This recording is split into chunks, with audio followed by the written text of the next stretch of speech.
So ito na mga kapatid. Nako, school principal sinira ang graduation ceremony ng mga estudyante.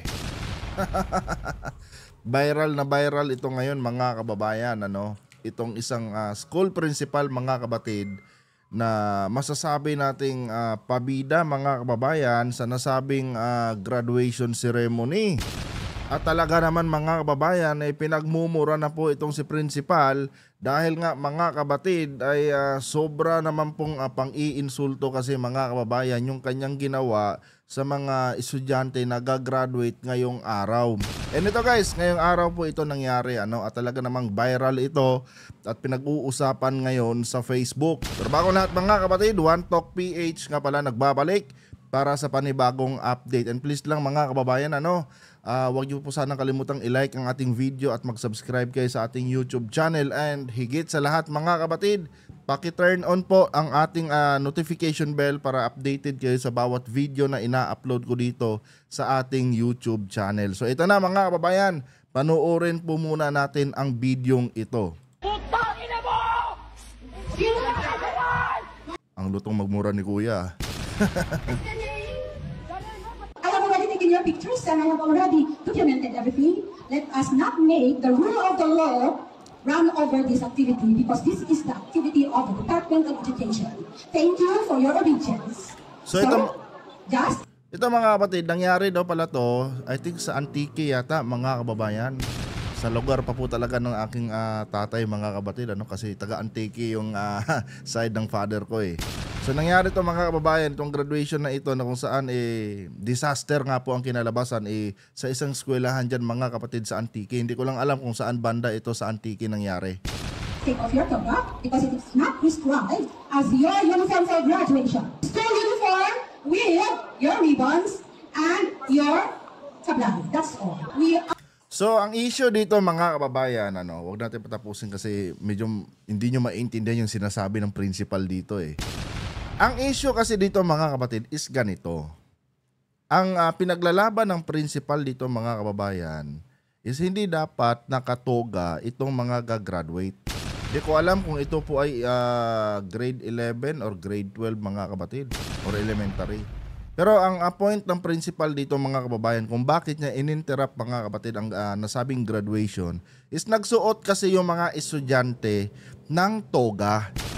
Which is hindi naman daw ito mga kababayan ang nasa rules and regulation mga kapatid ng DepEd. And ako mismo mga kababayan base din sa aking napag-alaman mga kababayan ang nagsusuot lang daw yata ng toga mga kapatid kung hindi po ako nagkakamali ay yung mga kwan lang yung mga grade 11 grade 12 yung gagraduate na talaga yung nasa final stage na ng kanilang high school education. So ngayon mga kababayan, itong teacher, itong principal mga kapatid, ininterrupt niya ang nasabing graduation dahil hindi niya nagustuhan yung nakita niya na toga daw yung mga estudyante. Pero mga kababayan, kung titignan natin mabuti mga kapatid, walang ibang dapat sisihin dito kundi yung mismong principal lang din.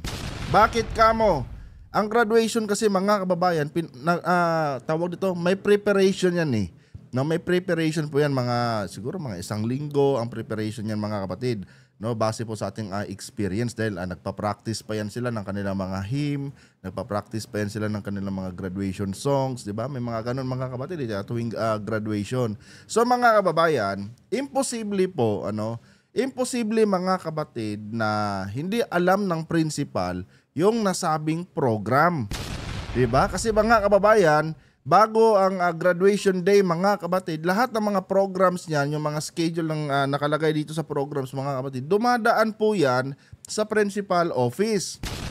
Kasi ang nagfa-finalize diyan mga kababayan base sa aking napag-alaman mga kapatid is ang school principal. Siya yung magsasabi na ito baguhin niyo to ito si ganito ihuli niyo to, ito si ganyan ilagay niyo sa unahan, di ba? Ganon yan mga kapatid. Pero sa senaryo na ito mga kababayan na ating nakikita ngayon na kung saan ay galit na galit sa kanya yung mga parents mga kapatid, masasabi ko mga kababayan na kasalanan po talaga ito ng principal.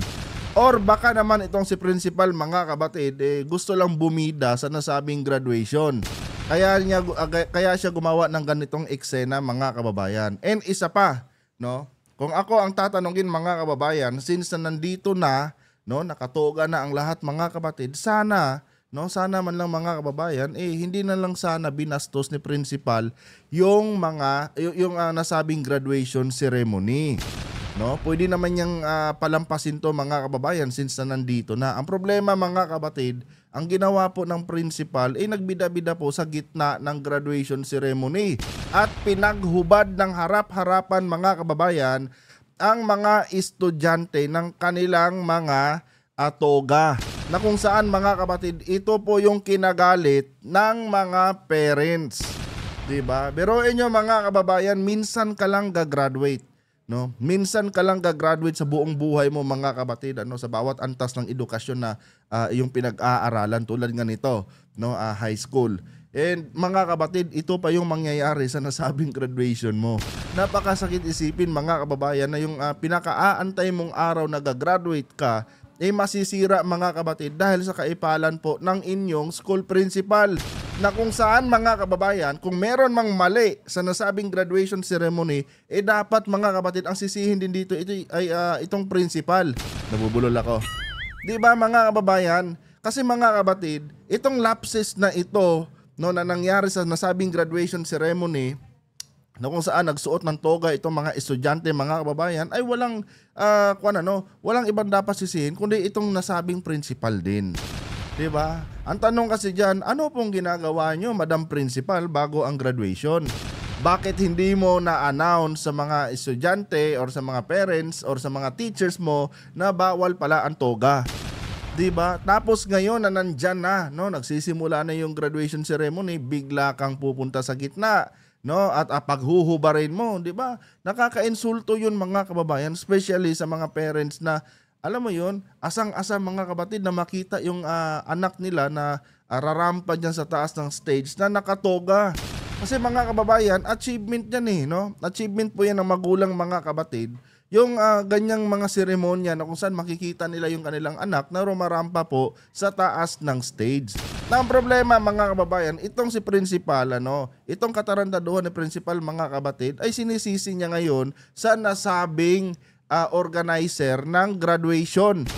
'Di ba? Ganon ang ginawa niya. At basta-basta na lang siyang pumunta sa gitna, mga kababayan, at ininterrupt ang nasabing program. 'Di ba? School principal ka, ganyan yung ugali mo.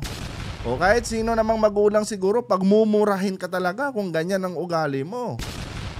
Ewan ko lang, mga kapatid, kung ito ba'y napansinan ng ating DepEd Secretary, no? Pero kung tutuusin, mga kababayan, no, ang mali po talaga dito, kung ako ang tatanungin, mga kapatid, is yung principal. Lahat ng nasa program, dumaan yan sa opisina mo, ma'am principal. Anong ginawa mo? Bakit hindi mo alam na magtutuga yung mga estudyante? Lapses mo yan, hindi yan lapses ng mga parents. 'Di ba? Kasi ang mga parents, sumusunod lang naman yan kung anong sinasabi sa program kung anong sinasabi ng kanilang advisor ng kanilang anak, 'di ba? Yun naman ang sinusunod ng mga parents Hindi po, mga kababayan, hindi po yan mangyayari kung hindi pabaya ang isang school principal. 'Di ba? Nangyari to, mga kapatid, dahil pabaya po si Madam Principal. 'Di ba? Ganon lang po kasimple yan, mga kababayan. And napakaliit lang na bagay nito, mga kapatid, kung tutuusin. No, pwede mo naman sanang patapusin muna yung nasabing graduation. Tsaka ka na sana nagtalak diyan, no? Pwede mo namang talakan yung mga teachers mo kung sakali mang wala kang kaalam-alam sa nangyari. Pwede mong talakan yung mga teachers mo after the graduation. Hindi yung pupunta ka sa gitna ng stage, no, sa kalagitnaan ng graduation ceremony, at diyan ka magpapabida at paghuhubarin mo ng harap-harapan yung mga estudyante. 'Di ba? Dapat dito sa principal na to, mga kababayan, tanggalan po, tanggalan po ng posisyon sa DepEd. 'Di ba? Hindi tama to, mga kapatid, itong ginagawa ni Madam Principal. Lapses mo, sinisisi mo ngayon sa estudyante. Sinisisi mo ngayon yung mga parents. 'Di ba? Kahit sinong magulang naman, magagalit talaga sa iyo sa ginawa mo, Madam Principal. Nako. Ito na nga, mga kapatid, minsan lang tayo gagraduate, tapos yung memory ng graduation mo, ganito. 'Di ba ang saklap, mga kababayan? Kaya dito, mga kapatid, makikita natin dito sa video ito na galit talaga yung galit na galit talaga mga kababayan, yung parents. Ito, pakinggan nyo yung buong video mga kapatid. Oh. I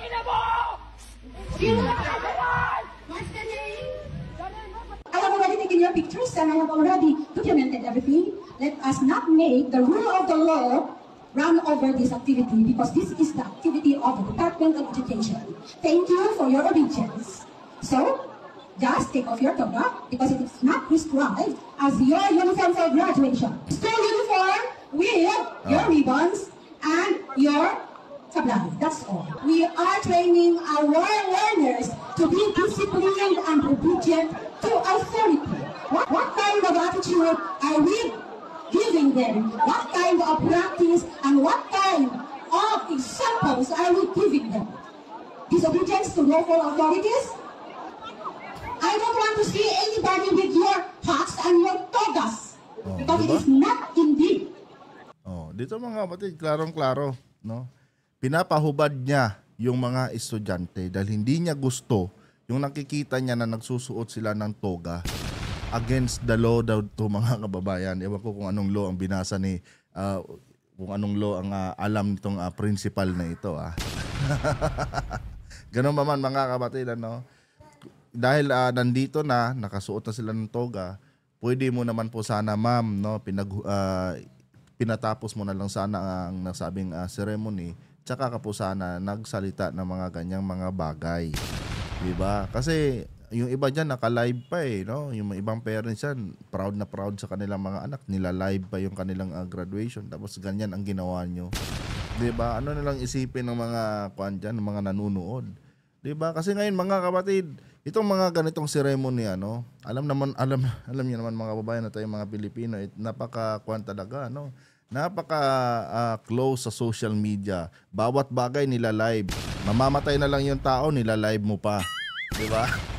Ganon tayo. So, technically, marami ding nakakapanood siguro ng graduation na ito mga kababayan, Dahil may mga magulang din talaga diyan na nila-live nila itong kaganapan patungkol sa kanilang mga anak. Tapos ito yung nasaksihan mga kababayan ng mga ibang mga viewers. 'Di ba? Ang social media kasi mga kabatid kuha na yan ngayon part na yan ng buhay ng tao Kaya nga ito ngayon mga kabatid napag-alaman natin to dahil through social media lang din. 'Di ba?